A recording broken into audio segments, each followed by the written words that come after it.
Organic food has become a huge part of the food industry and it continues to grow. You see the organic label on everything from your morning coffee to your body lotion. But what is organic? The actual definition depends on who you ask.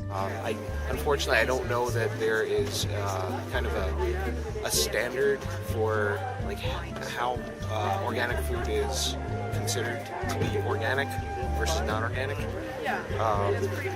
which I think is something that people that are part of the kind of collective of people that do organic farming are trying to solidify.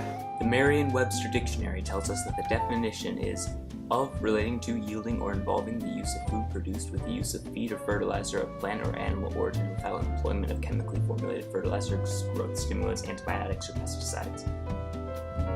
The organic food movement dates back to 1924 when Rudolf Steiner introduced an organic agricultural course to over 100 farmers. In 1940, Lord Northbourne used the term organic to describe the farm as organism, which he talked about in his book when he advocated for taking ecological balance into consideration when farming. One of the most famous contributions to the organic movement was made by Rachel Carlson when she wrote the book The Silent Spring in 1962. This book was the main reason that the use of DDT was banned. The organic movement didn't pick up to full speed until the 70s when the International Federation of Organic Agricultural Movements, the IFOM, was formed. As the movement progressed into the 80s, pressure was put onto the government to create organic regulations. But where's the organic movement now? By an economic standpoint, it's booming.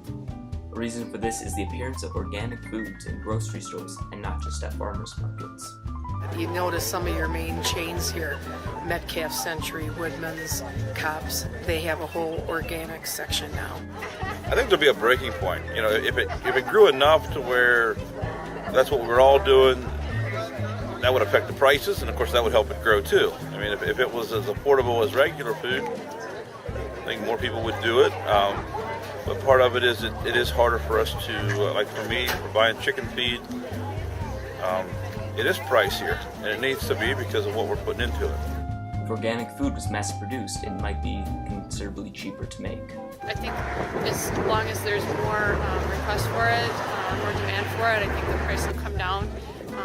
And if you look in the right places, you can get organics that you can afford. But if organic food is so good for you and for the environment, then why doesn't everyone do it? The time frame for that is unrealistic compared to relatively fast turnaround times we have today with industrial farms.